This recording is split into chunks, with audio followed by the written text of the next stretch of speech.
Hello, everybody, and welcome back to another episode of True Crime with Kendall Rae. Thank you so much for joining me today. And if you're new to the show, then welcome. So happy to have you here. And make sure to click subscribe so that you never miss an episode of mine. Now, guys, today, we are talking about something that I know a lot of you are already familiar with because this has gone super viral. We're going to be talking about Lauren Likari and the new, very viral documentary on Netflix called Unknown Number.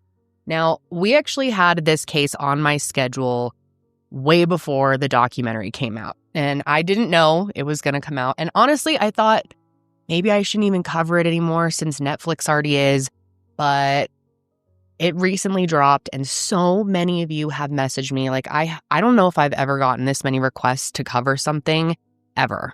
Well, maybe, I don't know, but this is up there with most requested. And I know that there are going to be some people that are like, oh, you're late to the party. We've already watched it. And that's fine.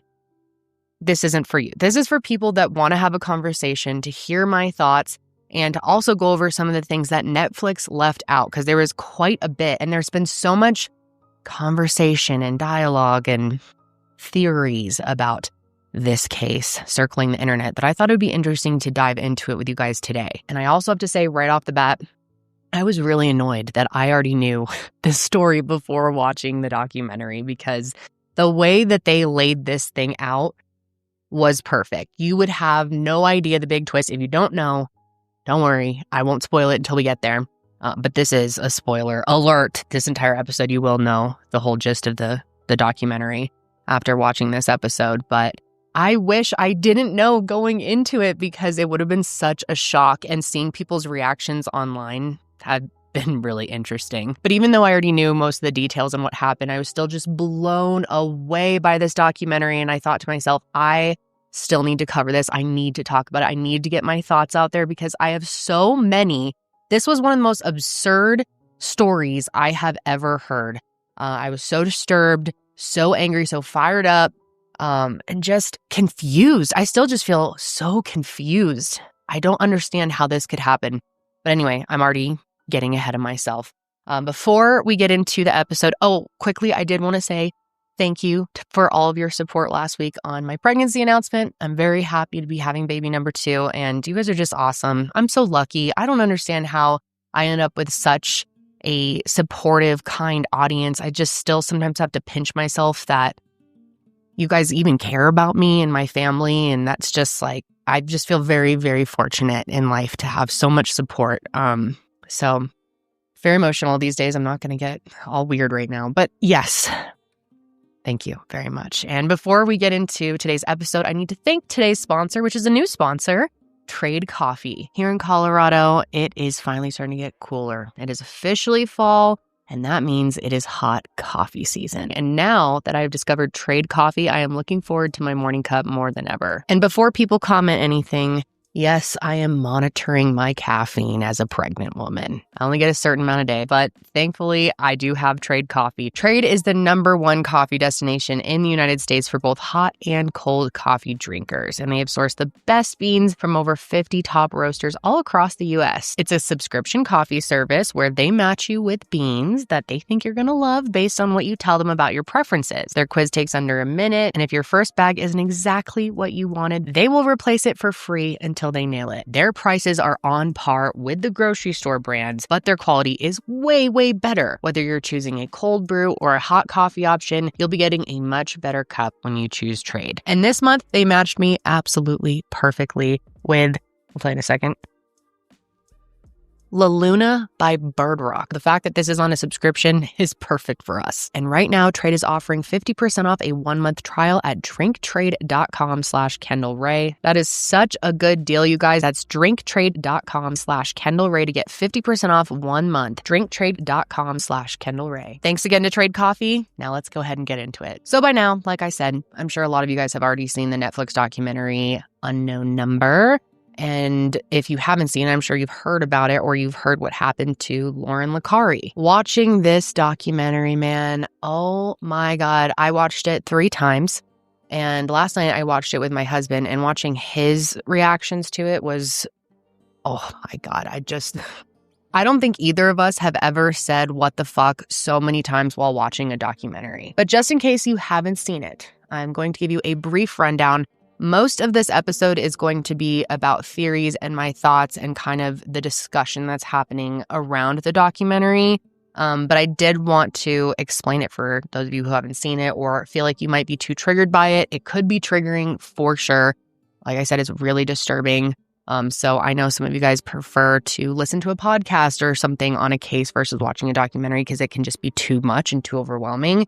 So let's get into it. So it starts in 2020. Lauren Likari was just 13 years old at the time, living in Beale City, Michigan, where she became the target of a horrific harassment text message campaign. And I just want to take a second to describe where all of this took place because the location, or I guess I should say really the size of the location, is very important to the case because Beale City is a very small town right in central Michigan. And when I say small, I mean freaking small. The population in 2023 was 312, and there's only one stoplight in the entire town. And of course, it's a type of place where everyone knows everyone. Now, I cannot imagine what it would be like to live in a really small town. It's got to be really hard. I know some of you out there have had experience, would love to hear your stories, but my husband grew up in a pretty small town, not as small as Beale City, but pretty small. And the stories he had about people and parents even and like weird high school shit definitely reminded me a lot of Lauren's story. Now, Lauren's mom, Kendra, wasn't originally from the area, but her dad, Sean, did grow up there and he went to school with a lot of the other adults there, including Jill and Dave McKinney, who were the parents of Lauren's first boyfriend, Owen. And the two of them started dating in middle school and their families were very close, which is very similar to my childhood. I had a boyfriend, a middle school boyfriend who I dated for like 3 years, and our families were really close friends. So we spent a lot of time together. And that was definitely the situation for Lauren and Owen. And Jill and Kendra became very good friends. And of course, remember, this is 2020. So their families were even in each other's quarantine bubble. And they spent a whole lot of time together, whether at bonfires, dinners, or attending the kids' sporting events. And it honestly seemed like Lauren and Owen had a really sweet, very innocent relationship that all four parents really supported. But that would drastically change because in October of 2020, their classmate Chloe and her family were hosting their annual Halloween party. Now, there are some conflicting things about this Halloween party. Lauren said that she was not invited. However, I've seen that it was kind of like an open invitation to anyone in the town, open house kind of situation, and that Chloe's mom even reached out to Kendra to let her know that all the kids were invited, but maybe it was something where Chloe had, I don't know, word had gotten back to Lauren that she wasn't invited because for whatever reason, Lauren did not think she was invited. But either way, it did cause a little friction because Owen wanted Lauren to attend it with him, but she was hesitant to go. And then to make everything much worse, the two of them, Lauren and Owen, started to receive these text messages in a group chat from a random number that neither of them had saved. Neither of them knew who it was. And one of the first messages said this: "Hi, Lauren. Owen is breaking up with you. He no longer likes you and hasn't liked you for a while." And also, I just want to know, I'm not going to be reading every single text message in this episode. There are a lot. Netflix didn't even include them all because it would be just ridiculous to include them all. It's pages and pages and pages of text. So just keep that in mind. There are many more. But another one came in and it was very sexual and referenced the Halloween party, saying, "Not sure what he told you, but he is coming to the Halloween party and we are both DTF." And if you didn't know, I'm sure most of you know, but DTF means down to fuck. But yeah, very concerning for high school students. And these were very bizarre and intense messages right out the gate. And it stopped just after a few of them were sent. So everyone kind of moved on and things kind of went back to normal. They never figured out who it was, but no more were coming in. So they're like, okay, maybe that was just some weird thing. Never knew who sent them, but we're going to go on with our lives. But then a few months later, Lauren and Owen entered their freshman year, still going strong, and people in the town even referred to them as the high school's golden couple. And they're a super cute couple. It looks like these pictures of them are from homecoming is my guess, because I think they're too young for prom. But 11 months after that first round of text messages, they started back up again out of nowhere. And this time they were relentless. They absolutely would not stop, and they got so much darker and so much worse. The first couple of texts said, "How's the happy couple?" and preparing for the end of the golden relationship. Another one read, "Owen loves me and I will always be the girl he loves. He will be with me while your lonely, ugly ass is alone." Now, of course, the kids tried to do what anyone would do to stop these messages, block the number. But every time they did that, a new one would just pop up. I mean, these were just so vicious, so relentless. And Lauren would even try to call the numbers, but she, of course, never got an answer. And sometimes she would even respond back to the messages, begging them to stop or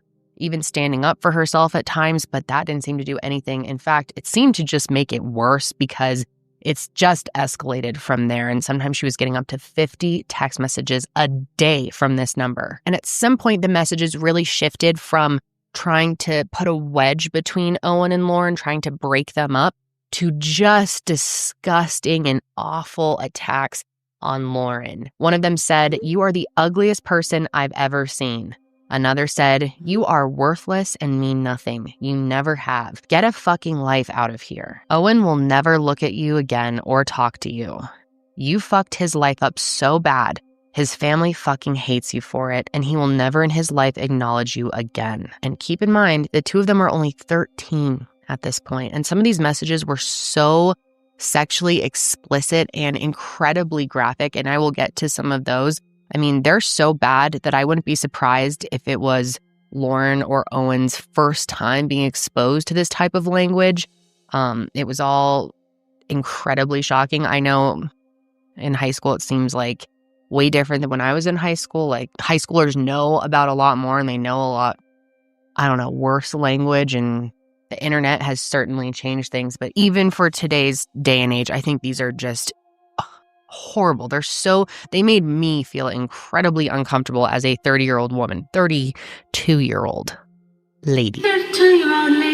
But not only is it disturbing for them, there's this added layer of, we don't know who this is. And it was extra scary because this person knew very specific details about them and sort of changed based on the day. Like, they would point out certain things that happened that day that how else would they know happened. So it felt like they had a stalker, really. Like, for example, sometimes these messages would call out what Lauren was specifically wearing that day or how her body looked in that specific outfit. Here's one that read, "Fucking trash, bitch.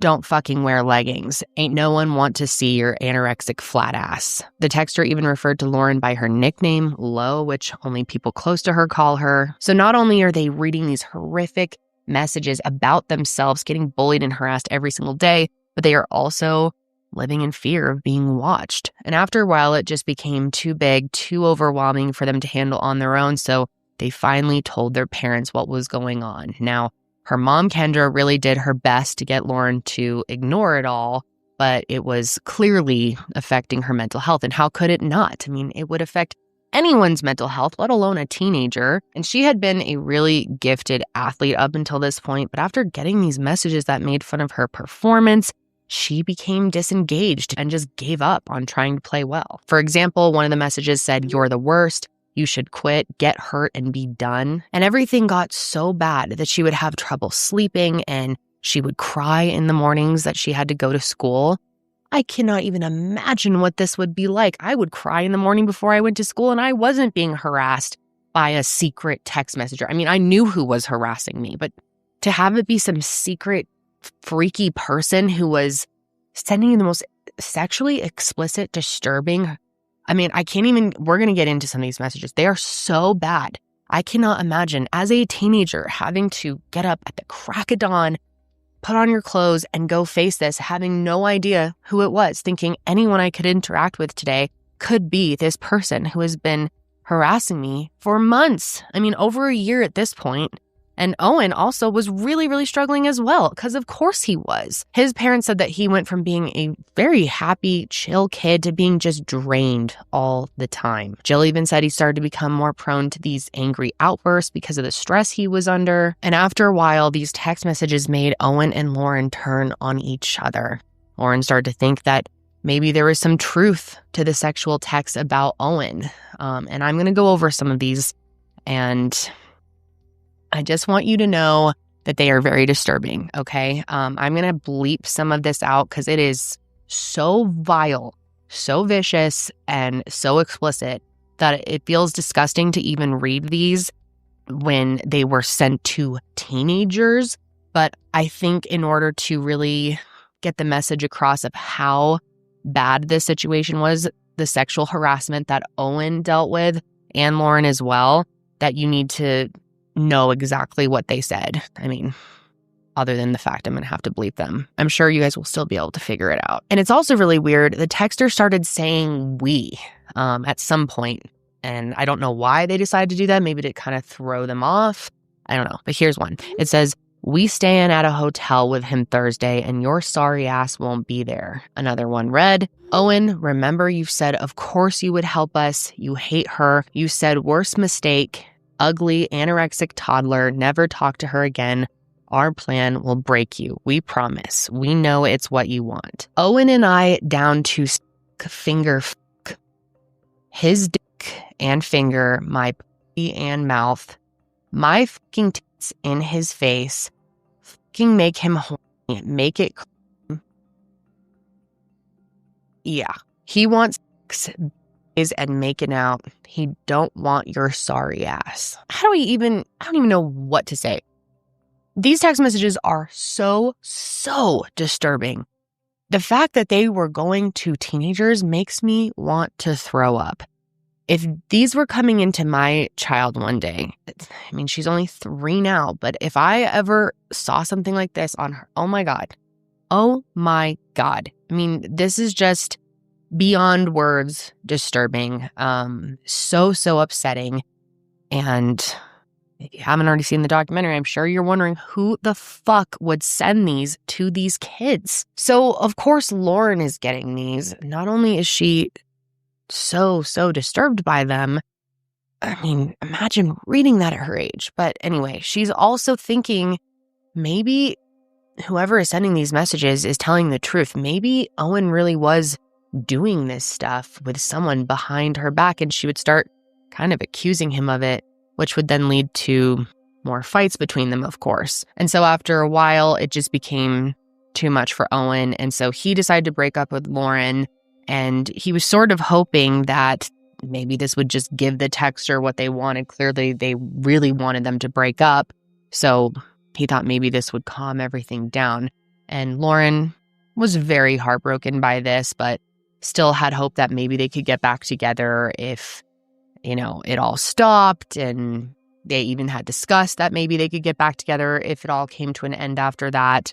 But unfortunately, the breakup did nothing. In fact, the viciousness of these text messages just got worse. There were more of them. And it especially got worse for Lauren. Some of them attacked her for the breakup, saying, maybe you shouldn't have picked cross country over him. You proved he isn't important to you. We were there, though. You don't get with him in bed. You don't sneak out with him. You fucking dress awful. Ain't no guy want that. And others saying things like, he thinks you're ugly. He hates you. We won.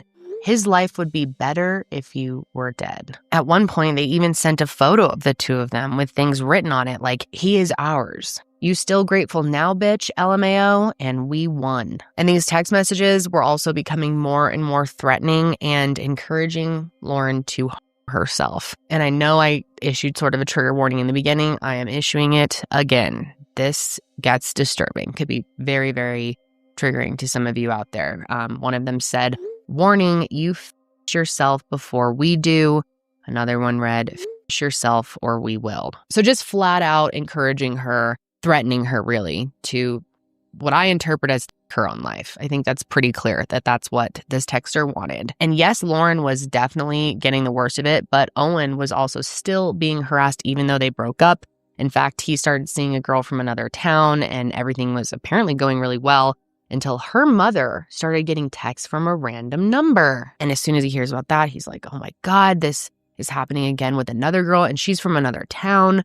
And, you know, this person is still after whoever I'm dating. It feels like I can't date anybody. So he broke things off with her just so that they wouldn't have to deal with the harassment, which is super, super sad because it sounded like he really liked her. And at this point, it was just absolutely horrendous, dude. And everyone agreed this has got to stop before something really bad happens. And so their moms, Kendra and Jill, stepped in because obviously they're going to do whatever they could to protect their kids, right? During all of this, they would regularly go to the school and talk to the superintendent who tried to help get to the bottom of it. And he even came up with a plan. Lauren would let him know if she received any messages while at school, and then he would check the school surveillance cameras to see if he could find anyone texting, which I appreciate the effort. I gotta say, I mean, I guess it's like, what else could they have done? But if it's a teenager sending these messages, it's very unlikely you're going to catch them doing it. I mean, kids can, even when I was in school, I was texting in my pocket and I graduated in 2011. So, and of course, even if he did see students on their phone, it's impossible to see who they were texting. And just because a student is texting, you can't accuse them of doing this. I mean, teenagers text, they're all texting all the time. So this, of course, never led to any viable suspects. And then Kendra and Jill tried to get phones banned just in general in class completely and wanted the school to enforce a rule that would make students keep all their phones in their lockers, but the superintendent refused. They even asked if they could hold a meeting with the entire JV girls basketball team because the two moms had a hunch that it was coming from one of them, but that wasn't allowed either, which I'm surprised they wouldn't allow them to just host a meeting. I don't know. I feel like maybe they were worried it would get too accusatory or something, but I don't know. I feel like talking about this would have been helpful. Maybe it would have made it worse. I don't know. But basically the school was saying we can only do so much. The moms were very frustrated by this and they just kept applying pressure. And eventually they decided to get law enforcement involved, which, again, in my opinion, I think should have been done sooner. But again, I don't know how helpful they were until later on. We'll get to it. But yes, they get law enforcement involved and an officer was assigned to the case and he compiled a list of suspects and started talking to each one of them, trying to rule people out. And at the top of that list was this girl named Chloe. Now, Chloe was the girl whose Halloween party seemed to originally spark all of this, if you remember. And she was on the basketball team with Lauren and also had a friendship with Owen.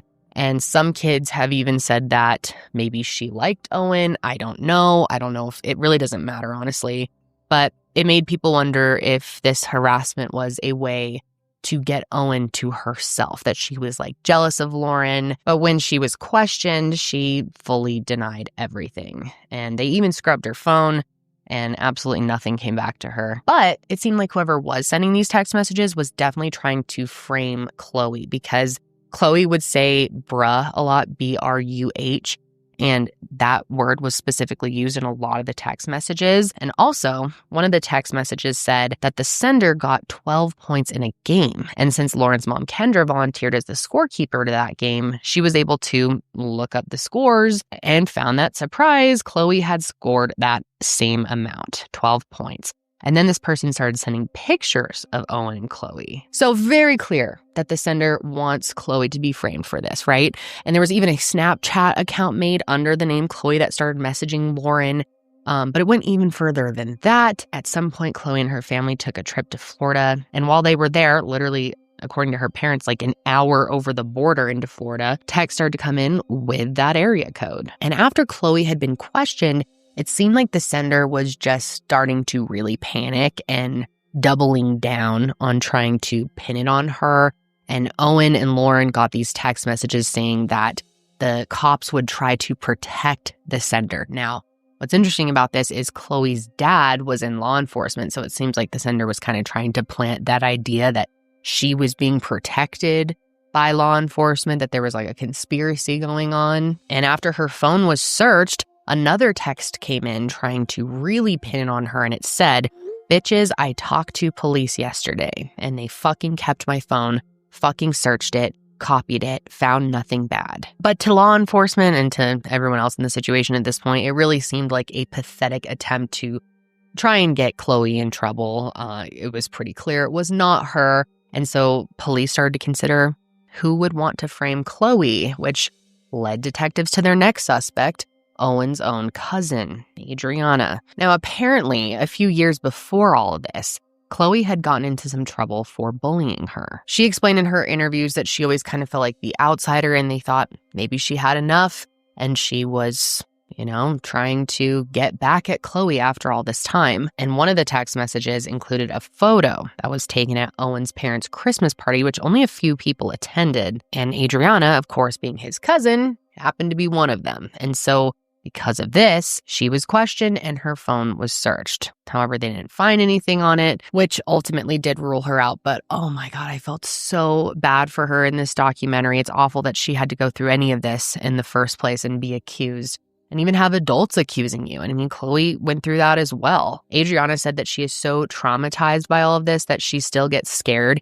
if she sees a cop car driving by, which I can see why. I'm sure all of the kids who were questioned or accused at any point in time will have long-lasting impacts from all of this. Now, the texter had to be someone who knew that the police had just spoke to Adriana, because after she was questioned, a text came in from the sender to Adriana. Hey, Adriana, Owen needs your help. We need to get Lo gone away from him. Tell his parents Lo a bitch. Fucked up his life. You hate her too. And this just terrified her even more. And so obviously, whoever this is, they weren't scared enough by the investigation to stop the harassment. It seemed to just make them go even harder. And after a while, every single kid they spoke to was ruled out. So police were back at square one. I mean, think about it. This is a small town. There aren't that many kids to question, to consider. They have really run out of options here, it seems. And by now, these text messages had been going on for almost 2 years at this point. I cannot even imagine how fucking done you would be with this entire situation. And Jill was definitely there. She was at her wit's end. As a reminder, Jill is Owen's mom, and she went in and applied even more pressure to the police and told them that she would talk to the local papers if they didn't get to the bottom of it. There's even a clip in the documentary where she goes in and talks to an officer, and there's body cam footage of it, and she just looks so distressed, so disheveled, exhausted. She even says, I'm not sleeping. This is incredibly stressful. Can we not just track down this person? How have we not found them yet, right? This has got to be a kid in the school. How hard is it to figure out who's doing this? But finally, with so much pressure on law enforcement, which I'm surprised it took them this long, honestly, they went ahead and turned to the cyber crimes unit of the FBI for assistance. And they soon discovered that all of the messages were connected to an app called Pinger, which I had never heard of. I guess it's like a messaging service that generates other phone numbers. So it's honestly, a great way to harass people. I don't know what else you would use this for. I'm sure there's other uses that actually are not for evil purposes, but it seems like, I don't know, seems like a dangerous app to me, in my opinion. But the FBI serves Pinger a search warrant, which always a good reminder that you can't hide forever. If you do something evil behind one of these apps, they can, go after these companies as well and get information. And they did end up giving the IP addresses attached to these text messages, which it's so frustrating that it took them so long to do this. I mean, this is 2 years in at this point. Thank God nothing horrible happened in this time span. And it seems like the FBI was able to resolve it real quick. And this is the big shock of it all, you guys, because every single one of these text messages actually came back to 2 phones. And both of these phones were registered to, drumroll please, Kendall Likari, as in Lauren's mother. Yes, that is right. The whole time, it was Lauren's mom sending these vicious, harassing text messages to her own child and her friends, sexually explicit messages encouraging her to harm herself, to her own daughter, bullying her. When I first heard about this case, I was blown away. But watching it in the documentary just sent me to the fucking moon, because the way, I can't believe they got Kendra to participate in this, because if you did not know this story before watching this, you had to just have your jaw on the floor when this shit was revealed, because her mom is literally in it in the beginning and talking about, oh, Lauren and Owen had to break up over this, and I just had to encourage her to stay strong, or whatever bullshit she said. Meanwhile, it was her the whole fucking time, over 2 years, dude. Like, this is one of the most disgusting things I have ever heard. And now as a mother myself, of a daughter specifically, I can't even put into words how much I fucking hate this woman. Like, what a nasty, evil bitch. And like I said, watching people's reactions to this who did not know before watching the documentary what happens was very interesting, very entertaining, honestly. So I'm going to put in a little compilation for you guys to see for yourselves. Lauren's mom, Kendall. What the fuck? Lauren's mom, Kendall. You ugly ass bitch. Lauren's mom, Kendall. I knew there was something about that woman's teeth. Didn't you? Lauren's mom, Kendall. John Elway. Lauren's mom. It was her mom? It was her mom? She looks like Quasimodo. Lauren's mom, Kendall. I honestly thought that a minute ago, and I thought, no, it's not the mama. Are you fucking kidding me? Lauren's mom, Kendall. What the fuck? Lauren's mom, Kendall. You motherfucker.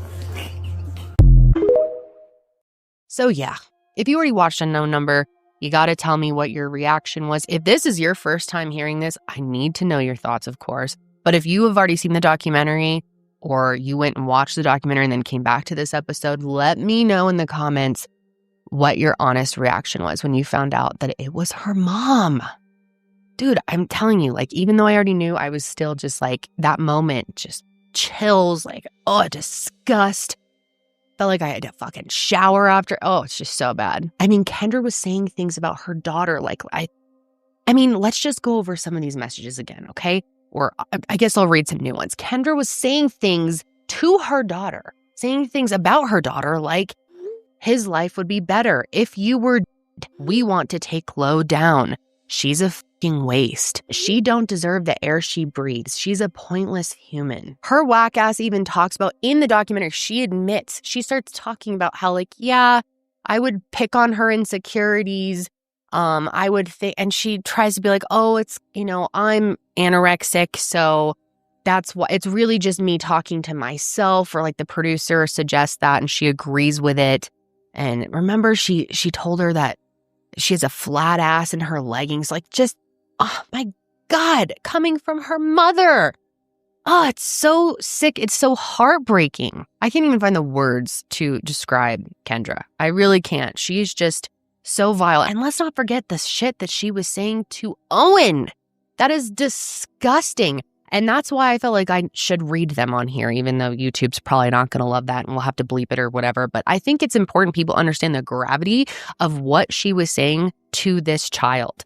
I mean, it's sexual harassment. And that's one point I really want to get into here. But first, in the documentary, they spend a lot of time showing the body cam footage of police telling Kendra that they figured out it's her. And I got to say, her reaction is something. It's really interesting to watch, because she knows damn well, as soon as they approach her, that they have something, that it's all coming to an end. And she tries to, of course, say no, that it can't be, tries to play it off. But just after a very slight amount of pushing her on it, she finally just unravels. What they really did was ask her if she did this because of Owen. And at that point, she was like, no, it's nothing like that. I think when she realized where this could go and what she could be accused of, she just was like, oh shit, I gotta confess to everything. But it's wild to see her face and see her reactions to this. And it is just bizarre. I will never understand the way that this woman is acting in this moment. It's so fucking weird. And as she's questioned too, she starts saying that the text started from someone else, but then she just, jumped into it, or I think she said fed off of it. which, come on, we know is just not true. Absolutely not.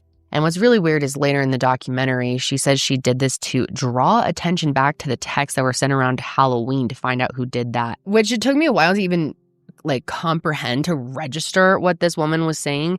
She's trying to say that someone else sent the original text, which is bullshit, and that in her delusional world, she was trying to protect them by figuring out who it was, that she could infiltrate their minds by becoming the texter and asking them questions and try to narrow down who it was and see if they would give her any information. It's just such a load of shit. It's surprising to me that she really thinks anyone is going to believe that. And again, yeah, just complete bullshit, because the FBI could only trace the text messages back to Kendra. Let's be super clear on that. And even if we want to live in her delusion just for a second and say, oh yeah, someone else had sent the original ones and she was just trying to solve the case, investigator Kendra, this is the worst possible way you could possibly find out who sent the messages. I mean, yeah, solve a crime by committing it yourself. Excellent work, Kendra. Just genius. Plus, let's not forget, there was a 10-month gap after the original text messages came in around the Halloween party to when the bulk of them really started coming in. So what? As time passed, she just thought, you know what? I need to finally get to the bottom of who sent those messages 11 months ago. Okay, yeah, let me play detective by terrorizing my child. So in my opinion, and I'm sure all of you agree, she is just trying to make herself look a little better in this documentary. I mean, she's probably like, shit, this is going to be on Netflix. I better have a good explanation for this. And I've been really curious how they suckered her into doing this, how they convinced her. I mean, one of her friends, or I think it was her cousin maybe, yeah, it was a family member that was featured in the documentary, talked about how she loves attention, and they would go on cruises together, and they showed footage of her and how she's just life of the party. So I kind of feel like they were like, hey, Netflix. And she's like, oh, big star I could be. All right. And she must have just thought I can really convince people that I'm the victim here. Maybe they even said something to her we want to hear your side of the story. We want people to see the real Kendra and understand your traumas, because she does try to, of course, blame this on her own trauma and her childhood trauma. And we'll get to that. But yeah, I found it really interesting that they convinced her to not only participate, but participate in a big way, and even get her doing these weird shots. One of them, they have her, she's on the couch and it's all dark and she's texting. Oh, it is wild. It is seriously one of the craziest documentaries I've ever seen in my life, dude. But anyway, back to the body cam footage. So while the cops are confronting her, she gets freaked out when they say they have to tell everyone. That was a big moment. Her eyes got big there. She was like, oh shit, everyone's gonna know. My daughter is gonna know. And she even said that she's worried about how Lauren will be treated at school once it all comes out, which it's hard to even take this woman even 1% serious. You really expect anyone to believe, even these officers, that you're worried about her well-being and what it's going to be like for her at school? She's been suffering trying to get ready for school every single morning for the past 2 years at your hands. You have been harassing her. You have been torturing her, tormenting her mentally, and now you're worried about her well-being? Shut the fuck up. I don't think she was worried at all about Lauren having a hard time, about her being embarrassed. I think she was actually worried about what people were going to think about her. I think that's what's really creeping up in her mind, is everyone's gonna know it was me all along. I'm gonna look like a crazy ass. And then Kendra just wants to go ahead and bring Lauren in the room and tell her with them. So they do that. They bring Lauren in. And a lot of people do have opinions on Lauren and how she reacted to this. So I want to spend some time on it. And first of all, I just have to say the police were pretty vague when explaining it to her. I found it very, not unsatisfying, but just super, super, super strange the way that they told her. They never directly said, hey, your mom has been the one harassing you the last 2 years. Your mom has been the one sending these text messages. Instead, they actually say, mom got wrapped into some stuff and she didn't start it, but she continued it. And my first thought was, I would have so many questions. I don't even know if she fully understood what they were telling her at first. That's just not a very clear way for them to relay this horrible news, this shocking, life-changing news. So it probably took her a minute to grasp it. And if she did, I think she's just completely frozen in shock. It's really hard to watch. And I think most teenagers, or what we would expect from most teenagers, is for them to yell and freak out and look so horrified at their mom. Certainly what I would do. I would have had a big old meltdown. But that doesn't seem to really be in Lauren's nature. She seems very just even keeled. But because she didn't have the typical reaction, of course, people have had a lot of thoughts. But her friends really describe her as a quiet girl who's more on the reserved side when it comes to emotional things. And she certainly comes across that way in her interviews.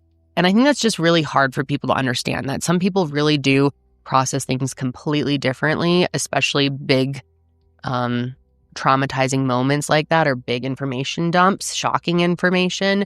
So when you think about it like that, it doesn't seem that odd for her to have been internally processing everything the way that she was. And I also don't think it was the right decision for police to tell her all of this in front of Kendra. I mean, maybe they were legally obligated to because she was a minor, but I don't know why they wouldn't have told her father, Sean, first, which we'll talk about how he found out, and then maybe, inform Lauren in the room with him later on in a safer environment, or take some time. Like, Kendra had just been confronted with all this, and it seemed kind of a rush to tell Lauren. I don't know. The whole thing was so strange to me. But of course, there are a lot of people out there who think that Lauren may have been in on it. And that's why her reaction was the way that it was.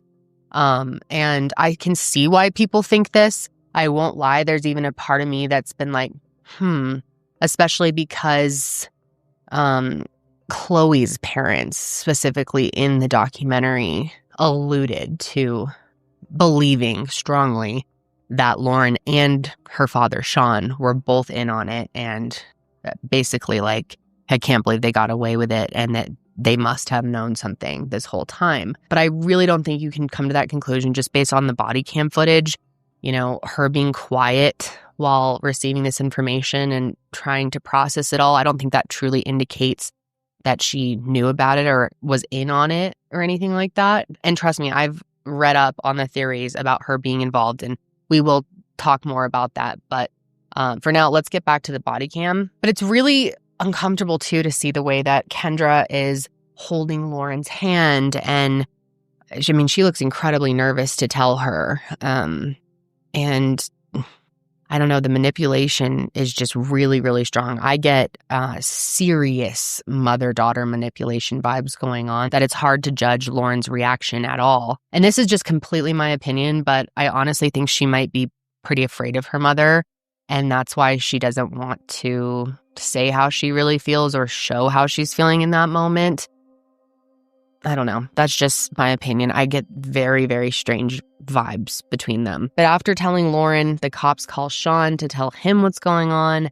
And of course, he immediately comes home. And I have to say, man, I was so upset for Sean when he learned everything. I know, again, that there are people that think he was in on it too. I didn't get that vibe, honestly. It seemed like he was absolutely floored by the entire thing. He looks so disturbed, so upset. Now, one of the first questions that he asks is if the cops took all of Kendra's phones, and they seem surprised by this because she told them that she only had one. And I just have to wonder what would have happened if Sean didn't say that. Would they not have asked her if she had more devices or tried looking for them?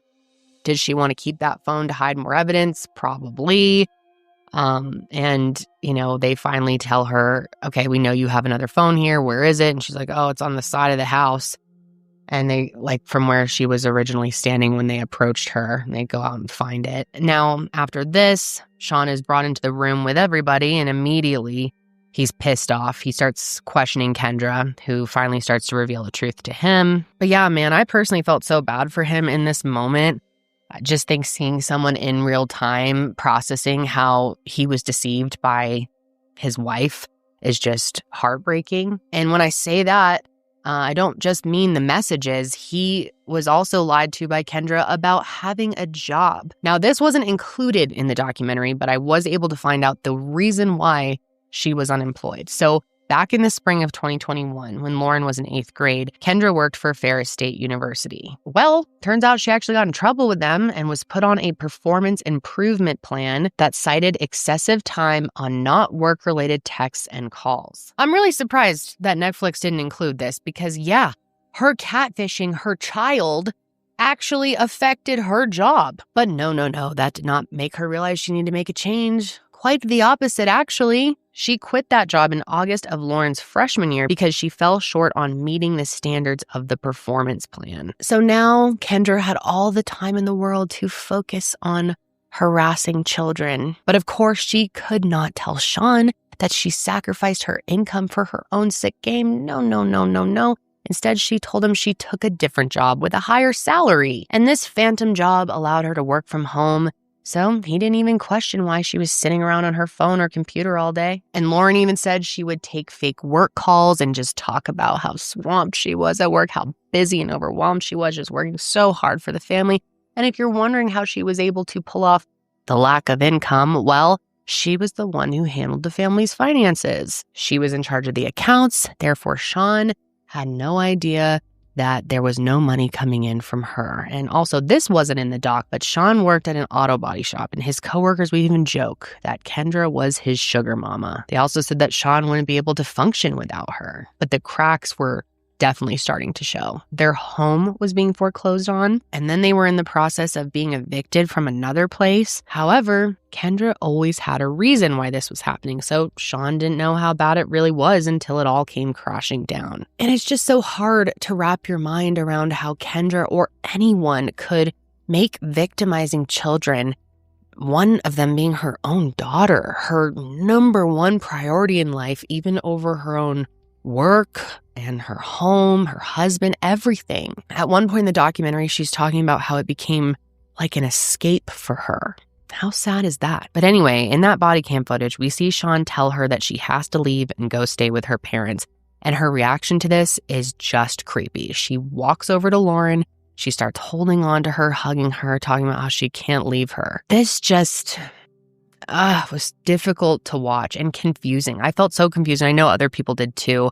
And I think that's why there's so many theories out there. I can see why. And I think it could be easy to judge when you haven't experienced this type of dynamic or haven't learned about strange dynamics between mother and daughter, parent and child in general. I think she just had so much control on Lauren. And my guess is, even if the harassment hadn't have happened, the two of them probably did not have a healthy relationship dynamic anyway. I mean, I'm sure most of you agree with that. I think there's probably so much more to this story, so much that has happened privately over time before this, that we'll never truly get the full picture of what Lauren really dealt with when it comes to her mom. Now, I was able to find one instance of it that wasn't in the documentary, and it is truly shocking. This really shows the control that she has, the lack of boundaries that she has, the strange dynamic between the two of them. So back when Lauren and Owen were dating, they attended a basketball game together, and Kendra was also at this game. And apparently she didn't like how Lauren was acting towards Owen, so she sends her a bunch of text messages telling her what to do. And I'm going to read you these text messages. They are wild, and keep in mind she sent these as herself, not as the unknown number, but there's some similarities. Sit next to him. Answer me. Come here now. I'm pissed. Move your ass. Now. I am fuming pissed off. This is fucking ridiculous. Answer me. Move your ass. Just, holy shit. It's disgusting to see this. I mean, think back to your first relationship, right? Can you imagine an adult, let alone your own parent, being involved to that level? I mean, maybe it's worse if it's another random, just any adult caring about a relationship between two kids. It's sick. Why are you, as a grown-ass woman, so concerned about how things are playing out between two 13-year-olds? It is so disgusting and disturbing. All of it is just mind-blowing, really. It feels truly impossible to understand the mind of Kendall Rae, which I think is really why people are so fascinated with this case. I mean, it's so outlandish.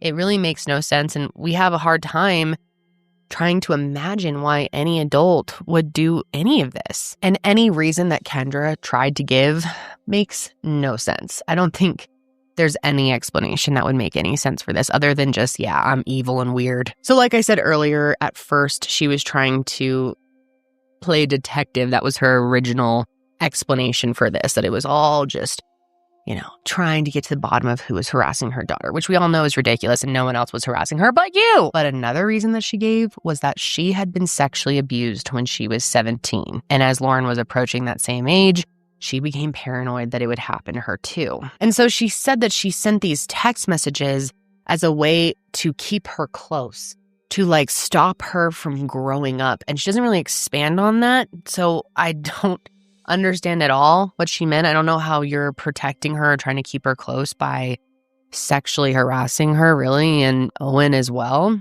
Maybe she's trying to say that she was trying to get Lauren to be afraid of being around other people or growing up or leaving the house. Or a lot of people have brought up the idea, and I think this makes some sense too, that she liked that Lauren was coming to her for comfort through all of this, and it allowed her to protect her more and to be the hero. Maybe that's kind of what she meant. And I think that explanation, like I said, makes some of the most sense of them all. Now, of course, we can have sympathy for what Kendra experienced as a teenager. Of course, people have questioned if that actually happened, because how can you believe anything that she says? But we don't know. It definitely could have happened, and I have sympathy for her if that's the case. But that certainly does not excuse or explain any of this behavior. I mean, trying to protect your daughter from potentially being assaulted by sending her sexually harassing text messages to her and her boyfriend makes absolutely no sense. So if anything, she's possibly been exposed to even more sexual trauma because of you. Actually, I'm just going to go ahead and say that, yeah, that is what happened because of you. Now, one thing that I've definitely seen talked about the most by far and was talked about a lot in the documentary is this being a case of cyber Munchausen by proxy, which is also known as factitious disorder imposed on another. It used to be called Munchausen or Munchausen by proxy. Now it is more respectful, I think, and correct to refer to it as factitious disorder or factitious disorder imposed by another. Now, I'm sure most of you know of that disorder, but if not, it's basically where someone fakes or causes symptoms of an illness in someone in their care. But in this case, the illness would be the cyberbullying. So again, that would make sense of the idea that she wanted to heroically comfort her daughter in a time of need, even if she was the one causing the pain, or maybe she wanted attention or sympathy from others as a seemingly amazing mom. And this is often the motivation for people who make their children sick. Obviously, a very famous case of this is Gypsy Rose Blanchard. And obviously, in this case, this is completely emotional, sympathy-based, or looking for support, attention. It doesn't fall into the category of doing this for any other reasons, like financial gain, for example. Now, this wasn't in the doc, but Kendra also was involved in the community for a lot of things. She would even text some of Lauren's friends and talk about everything that was going on. And at one point, she texted one of them that Lauren was crying in the bathroom because of the harassment and asked the girls to leave class to be with her. So it seems like she was feeding off the attention for her and then also for Lauren in a weird way. And, there's also the idea that this is a small town and it's hard to sometimes fit in. Like coming as an outsider to a small town, it can be very hard to mesh with people and be accepted. And that seems to certainly be the case in Beale City. So maybe she did this as a way to have more of an in with other moms, have something to talk about, become center of attention. I mean, when you think about it, this whole situation made her closer friends with Jill and did make her stand out more amongst the adults and gave her a reason to speak to the kids as well and to the police. And maybe she really enjoyed having all that. I think it's pretty safe to say that if this wasn't the main motive, this was part of it. And like I said, her own cousin said that she loves attention, and she definitely was getting it during all of this, especially from a community that may not have given it to her much before. And then there's another big theory that was brought up in the documentary. I mean, the police brought it up in that body cam footage right away. it's definitely on the top of my mind and big when it comes to people discussing this on the internet. Like most people, I think, believe that this was a huge part of it. People wonder if she did this because she was obsessed with Owen. And oh man, do I hate to say this. I hate to think about it too much because he was only 12 or 14-ish, or I guess 12 to 14 when this happened. But it just can't be ignored how sexual these messages were and how they were, directed at him and about him. And it's just so disturbing. And that's why I wanted to read them. I just feel like it's important people understand what he went through as well. And I do think she has a bizarre obsession with Owen. I think in a lot of ways, she's sort of entertaining this sick fantasy and obsession that she has with him. And she would also always involve herself in their relationship. Like if Owen was ever over, she would tell them to go on the trampoline or take a ride on the family's utility vehicle, almost as if she's vicariously living through her daughter, through her relationship. And think about those text messages that weren't in the documentary that I read you earlier about her obsessing over the way that the two of them were interacting at the basketball game. I mean, that is bizarre behavior that most adults wouldn't even think about doing. And not only that, this freak would go on their dates, sometimes tell them how to pose for pictures, and then printed them out as gifts to give to him. And I think this again shows that there's just no boundaries in the relationship between Kendra and Lauren. I mean, if my parent got involved in my relationship at any age, especially this age,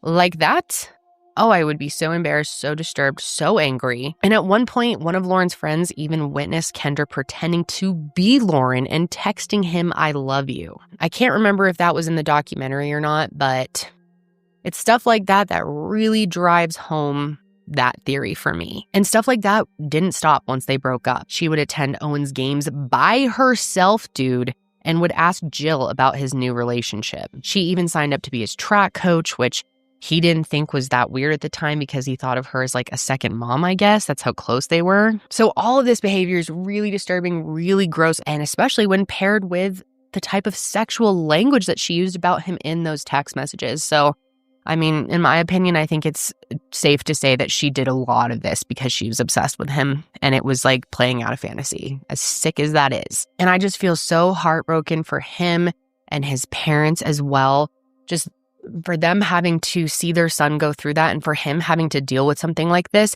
at such a young age is understandably going to have a long-lasting impact on him. Not to mention all of the trust issues that this is going to cause him for the rest of his life.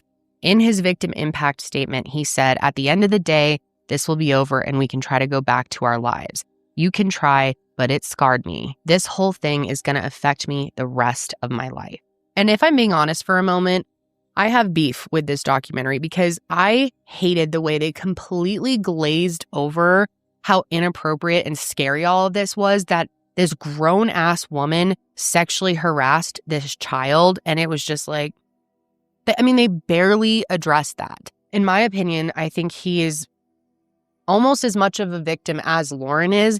And the fact that they just kind of like brushed over that and he was a secondary to the whole thing was really disturbing to me. I just hope he is doing okay, especially now that this is all public. I just can't imagine having gone through everything that he has at his age and then having it all be public like this. Now, going back to Lauren, okay, obviously, the biggest discussion surrounding the case online is whether or not she was in on it. I know you guys are going to be super split on this, and I'm just going to say it right now. I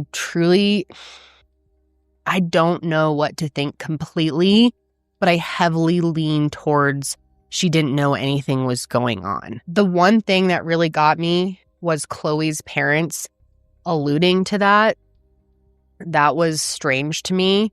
And in today's world, you just never know. So it's hard to say like 100%, but I am pretty damn sure that Lauren had no idea that any of this was going on, and Sean too, because first of all, law enforcement and the FBI has been emphatic that Kendra is the only person tied to any of this. Still, of course, people question Lauren's reaction to everything, question how she couldn't have known about it, but why would she do this to herself? I can't understand a motive there at all. I'm sure people have made up something at this point. But like I said earlier, I think a lot of her reaction can just be explained by shock and confusion. And sometimes people don't really want to show their real emotions to law enforcement or to strangers. But there's also another moment in the documentary that has caused a lot of discussion. Unknown number ends with Lauren saying, "I love her more than anything," which has made a lot of people understandably baffled about how she could feel that way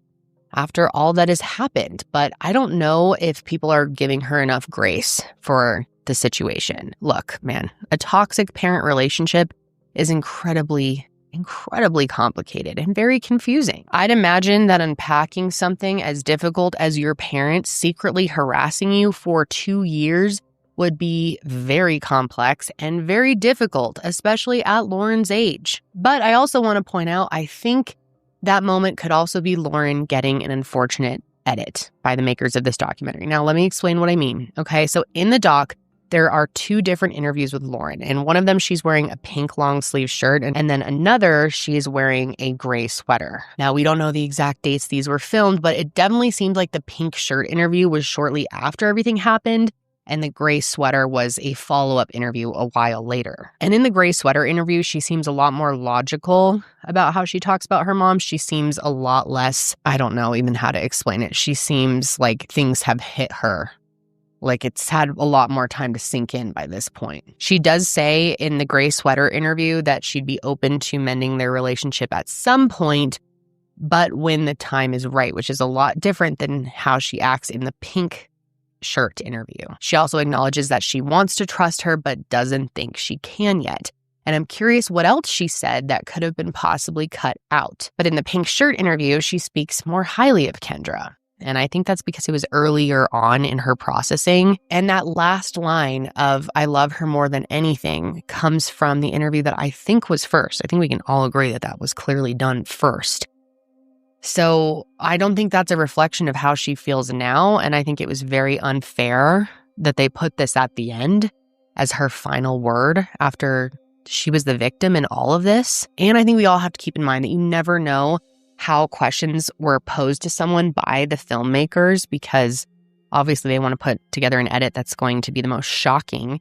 So it's possible she was asked, "How did you feel about your mom before all of this?" or something. And I don't know that to be true, but I'm just saying none of us know. She could have been asked, "What did you think of your mom when you were younger?" I mean, she may not necessarily have been asked, "What do you think about your mom right now?" But she may have. And that may have been her answer. And she may have still been processing it at that point. Or she may really feel like that. And they have this twisted relationship that, can we blame Lauren for being manipulated like that by her mom after we've seen the way that she manipulates her daughter? I just felt like the way that these 2 interviews were like kind of weirdly spliced up and there wasn't much from gray sweater interview.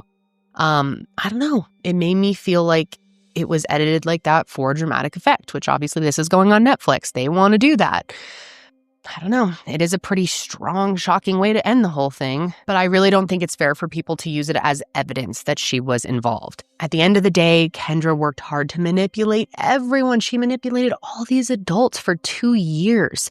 And to think that Lauren got the brunt of that, who knows what had happened in those 2 years that we don't know about, or in all the years of her life. I just think it's really unfair after everything that Lauren's been through for people to blame her. And like I said, it is possible that she knew. We don't know. I certainly don't know with 100% certainty. I feel very strongly that she wasn't.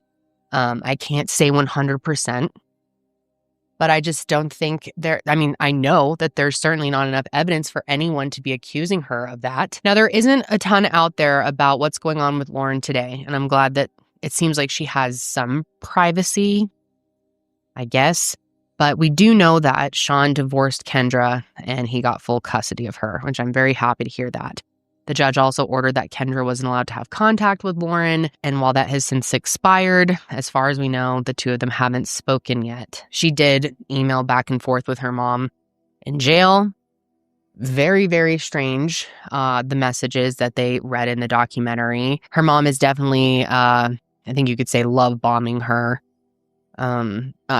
It's just gross. But at the end of the day, just because she has been separated from her mom, and as far as we know, they aren't in contact now doesn't mean that she's had a happy ending. This wasn't in the documentary, but she did end up leaving school and enrolling in online classes for a bit. She did end up returning and did graduate, and I'm happy to hear that, but I'm sure that couldn't have been easy. And I really hope that the kids at the school and the other parents were kind to her about all of this and understanding and sympathetic, considering she was a victim in all of this. But with the rumors about her possibly being involved, it seemed like they were definitely swirling around the small town.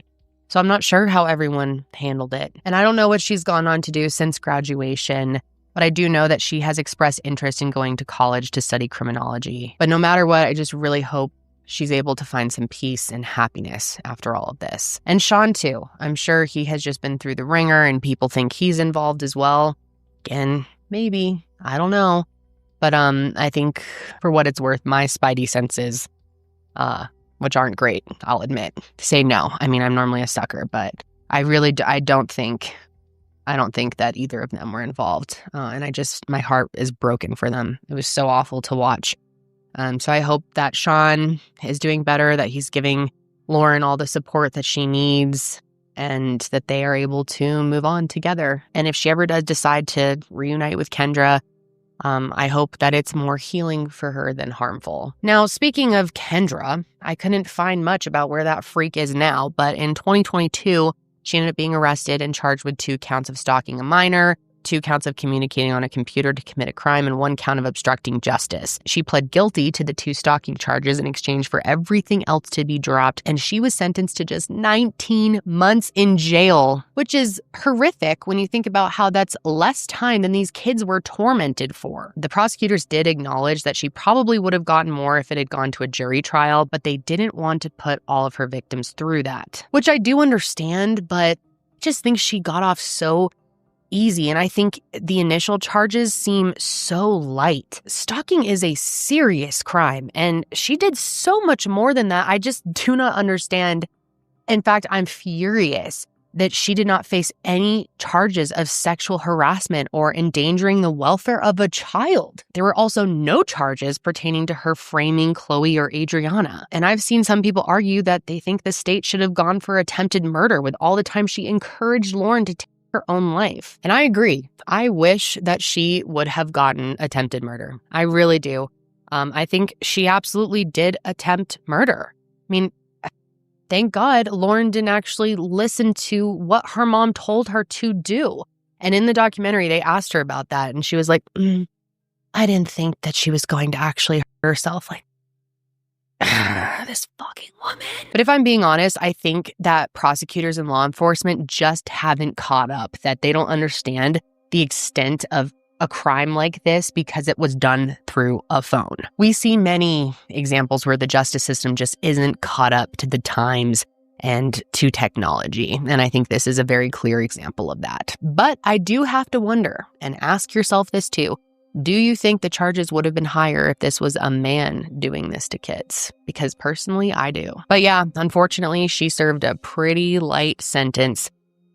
She's already out, actually, so that's lovely. She is under supervision until 2026, which is hopefully stopping her from doing something awful again. But 2026 is right around the bend, and it scares me that this woman barely served any time and is just free to do who knows what. But I couldn't find anything on what she's doing or where she's living. I'm sure she's keeping that locked down as best as she can. Again, dude, I'm just shocked she showed her face in this documentary. Shocked. It had to be because she fucking has to have the attention. Sorry I'm cussing so much in this episode too. I cannot hold back. But I think it's pretty safe to say she's not in Beale City, right? I mean, she'd be pretty stupid to be there. But yeah, I guess as long as she's not hurting anyone, as far as we know, it doesn't really matter where this idiot is, although